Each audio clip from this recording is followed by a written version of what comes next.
Good morning everyone, hope you've had a great weekend. Welcome back to Monday's video here at Bareham Engines. Good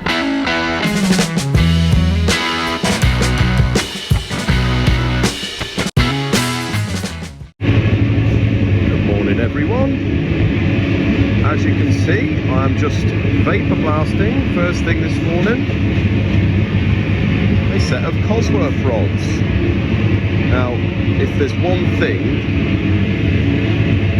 this vapor blaster is good at, and that is removing old crappy stained oil off engine components. As you can see, look, makes them look absolutely brand new. So the customer is building this engine. I've just got to make sure everything is absolutely fine, the measures correct, etc. So all he has to do is bolt it together, and we are putting liners in the block as we speak. I'll show you that in a minute because there's a bit of a story behind that block. But yeah, I've just blasted the standard original pistons, and there's a reason for that. You're probably going to think, Christ, why don't you just put new pistons in it? But the pistons are absolutely mint. They've got valve cutouts, done very little work, measure perfect. So just clean them up for him. I'm going to balance them, and there's no reason why you can't reuse them, because obviously because we're putting liners in it, or it back to standard. So yeah, I'll just finish these and we'll head over and I'll show you what I've done. Right, so as you can see guys, these are the original standard pistons that we've cleaned up in the vapor blaster, and they have come up like brand new.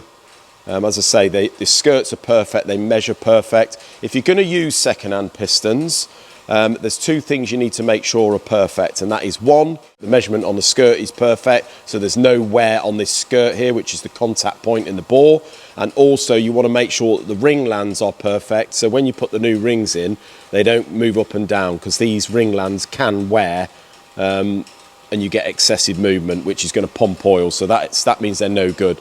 These are like brand new, so no problem in using these. But as I say, the customer's building it anyway. So the next thing we're going to be doing, just finishing off the rods which are being blasted in the cabinet, clean them up, and then we can size and balance the rods, balance the piston. We've got the new rings, which are over here. Nice set of HEPA lights, which to be honest with you, I think on the quiet are better than the original Mahlers. That is the next thing we're going to do. The block is over here that we are putting liners in. Now, there's a story behind this block, guys. When it came in, the customer bought this engine in bits, I think, and this thing had been bored to 0.5, but hadn't been honed. And I thought, well, that's a little bit strange why they haven't honed it. So we had a little chat on the phone, and I said, he did say to me, look, put ductile iron liners in. And I said, look, it has been bored to 0.5. It's not even like it's been bored to 1 mil. Do you specifically want to put liners in it? And he said, well, what do you think? And I said, well, if you're not going to be pushing mega power, it seems like a little bit of an overkill. So I'll just hone it. So I honed the first 3 bores, and I don't know who had bored this, but there was about 2.5 thou variation up and down the bore. If you're going to be using a decent boring bar, I mean, this thing here, to be honest, although it's old, it will bore this absolutely parallel within 1/10 of a thou, absolutely cock on. But theirs varied about 2.5 thou. So I honed them, and they just about clean. They left about 3 thou at best. They just about cleaned on the first 3, but the last one, they'd left about 3 thou in at the top, but by the time you got down to the bottom, it was about 6 thou over. So that was about 10 thou variation. So I suspect that is the reason they didn't hone it. They probably bored it with some heap of crap boring bar, measured it and thought, that ain't no good, better get rid of it. So yeah, I've spoke to the customer and I said, look, your pistons are perfect. If we bore it to 1 mil, you've got to have a set of pistons anyway, and then you're at 1 mil. Do you want to just go for the liners? And he said, yeah. So that's what we're doing, guys. There is a little bit of a wait on the liners, probably about another 2 weeks before they turn up at Westwood. We've ordered a couple of sets, but they are going to get them to us as soon as they come in. But I may as well just get this one machined out, and that's another job done then. We've got this 205 block on the floor here. That's for the other Cosworth. Bored that to 0.5. Pistons are over there with the pockets in already, and I've just got to hone that, give it a lick over the top, and that one's job done. Today's job, this is a 1275 Mini, and what we are doing here is converting the block to 11 head studs as opposed to 9. So 2 reasons really you would do this: 1 for performance applications, and 2 for belt and braces really. So as you can see, the head is an 11 stud head. So what that means is you've got the 9 studs in the middle, and then you've got an extra 2 studs either side, and the block here is a 9 stud, so it's basically just minus these holes. So what we're going to do is we are just going to drill and tap 3/8 UNC, so we can fit the stud and where the stud is. But it's one of these are the ARP stud and nut kit that are going in it. You can see we've got a fine thread on the top, and we have got the 3/8 UNC coarse thread on the bottom. Now, the way we do this, you can see that the 2 studs there are missing, and there's a reason for that, guys. So what we do is we fit the head to the block as perfectly central as we can without the head gasket. And what I've got over on the table back there, I've made 2 studs that are a perfect fit in these holes. So what we do is we wind those studs in, put the head on, then with the rest of the studs, just put the nuts on, tighten them up, and then remove those studs. And you can see, because these studs here are a bit smaller than the holes. So what that means is if you didn't have those perfect fit studs, the head could just wobble about. So they act as sort of dowels. So the reason we want it as perfectly central as we can is so obviously we get the holes in the block dead central to these holes in the head. So that is now done. It's tightened down, so the head is not going to move. So what we do now, we get a drill the same size as the hole, and then we put a countersink into the block, so it's a nice guide for the tapping drill, because obviously the tapping drill is smaller than the hole. So we want to put a drill down that's a perfect fit just down there. But first of all, before we do that, I get a centre, so like a tapered centre. I centre the first hole. I'll just turn the machine on. I centred the first hole, and then I've zeroed it over there. Then I've moved over and centred the second hole, and I'm going to do the first hole first, and then all I've got to do, once I've done this one, I put the little centre into the block on this side. I'm just going to do it on this side.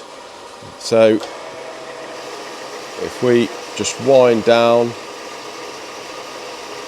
just want to put a little, literally go down about 1 millimetre, and that is good now to send the other drill down. So what I'm going to do now is I'm going to remove the cylinder, wind it down, remove the cylinder head, put my tapping drill down, and then my tap. It's only because we haven't got the clearance with the head on. And then what that means is once I've removed the head, when I've done this side and tapped it, I can then go back to 0, 0 on here, and that will mean that I'm dead centre in this hole. So let's remove the cylinder head, guys, and see what we've got in the block. Right, so we've removed the cylinder head now, guys, and as you can see, that drill has put 2 nice little indents there, which is a good guide for the tapping drill. And now all we're going to do is we're going to tap down very slightly deeper than that thread, which is on the bottom of these studs, and that is job's a good one, really. As you can see, if we'd left it 9 stud, you've got this area of the gasket on the outside really that isn't being clamped. So this is just literally a belt and braces. Make sure that that gasket is not going to blow on the outside here. To be honest with you, these minis, any sort of gasket issue, usually you have a problem in the centre, because they're thinner than these 2 here, and between 1 and 2 and 3 and 4. Between 2 and 3 is the thinnest area, but like many specialists have said, if there is a gasket issue on these engines, it's usually down to fitment, to be honest with you, because if you've got a flat surface here, a flat surface on the head, you use the proper gasket and you clamp it down properly, there's no reason really why it should give a gasket issue. So yeah, we're just going to drill down, guys, tap these, and then I'll show you the finished results.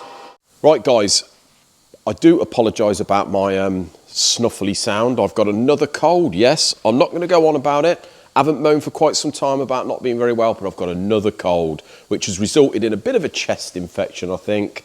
Very clogged up and a very blocked right ear. It's a bit like, if I do that, it's a bit like having both my hands over. Very annoying, but there we go. Moving on. So, the reason for our thumbnail and title today, guys. We had a phone call off a really, really nice chap. At the beginning of the year, we did a load of machining. We did a cylinder head. I think we did a rebore, refaced the block and all that. I think he built it up. Or we may have done the short engine.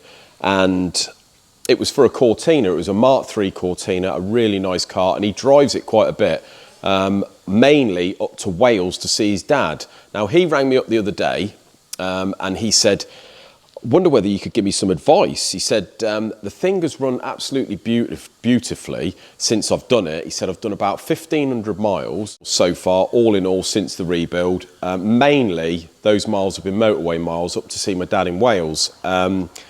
He said it hasn't smoked at all. It's got the original breather on, hasn't really breathed at all. There's no oil anywhere, it hasn't leaked oil. And he said it hasn't used a drop. And the last time I checked, it was just before I left to go up to Wales recently. He said, when I got there, I parked the car on the drive. I think he said he parked it on a neighbour's drive. And when he was ready to come back, he obviously checked the oil again. And he said it was empty, literally empty, which is really weird because before he went up there, so I suppose he'd done like getting on 1,400 miles, hadn't used a drop up until now. He said, checked it, it was absolutely empty. He said, so I got it recovered back to Ilfracombe, took the sump off it, checked the mains and big ends, took a cap off it, absolutely fine. He said, but there was about 1/4 of a litre of oil in the entire sump, so it's emptied the sump. And I said, that sounds a little bit to me like someone has took your plug out overnight, drained the oil out and put it back in. He said, no, it can't be. He said it was literally parked next door and I would have known. I said, yeah, but would you? You don't know what people are capable of now, guys. It's a classic car. I said, people get jealous. If you haven't upset anyone, the only reason really would be because it's a classic car. People get jealous. They think they're just going to tamper with it, take your sump plug out, drain the oil. I said, when you think about it, a bucket and a spanner, that's going to be what? Not even 5 minutes work, is it? In the middle of the night, you ain't going to know anything about that. And I've got him thinking now. So unless you guys can put down in the comments and come up with any other reason to what you think of it emptying the complete sump within about 100 miles, let me know, guys. But to me, that's looking a little bit like someone's messed about with that. Not good sport, guys, not good sport. So here on the milling machine, guys, we have a V8 Rover. So this one here has just been freshly honed out. You can see this side has been faced. John is just refacing it using our 45-degree jig there. And he's got the very exciting job of drilling out these dowels. Absolute arse to get out they are. But that's John's little baby at the moment. Isaac is over here and he's balancing the crankshaft for the 1275 engine that I've got just over on the table there. So we were missing this bolt and washer here, which obviously locate and hold this flywheel onto the crankshaft. So the customer's kindly put that in the post, which we received today. So he's just finishing balancing that. Now this crank on its own was supposedly balanced and it was a case of just check it for us, but it was actually quite far out. I think Isaac said it was up near 40 on this end and about 20 on the other end, I do believe. You can see the holes in the back of the flywheel. I don't think that's what we've done, but Isaac's got the flywheel back in balance with a couple of holes there. So that is all ready to be cleaned now, I do believe. So this is the block now waiting for the crankshaft to go in. You can see we've got our new bearings in. We've got the new bearings in the rods, so the pistons are on the rods. The rods are all sized, balanced, cleaned, etc. We've got the new camshaft in there, which is it a Piper cam or a Kent cam? It's not a Newman cam anyway, so I do apologise to Ken Newman for that. We obviously didn't buy it, Ken, else it would have been from you. We've got the new followers in there as well. So this thing is all ready now and cleaned thoroughly within an inch of its life for the crank to go in, guys. You can see under there our studs. This is one on the end that's an addition, and so is the one over there. At the moment, you can see I've just put a shorter one at the back just so I can sit it on the studs. But yeah, you can see now how much more effective that's going to be, just clamping that gasket at either end of the block. Absolutely lovely. So let's get that crankshaft clean and get it in the block. Well, that's all we got time for today, guys. Until Wednesday's video, have a great evening. We'll see you then. Cheers.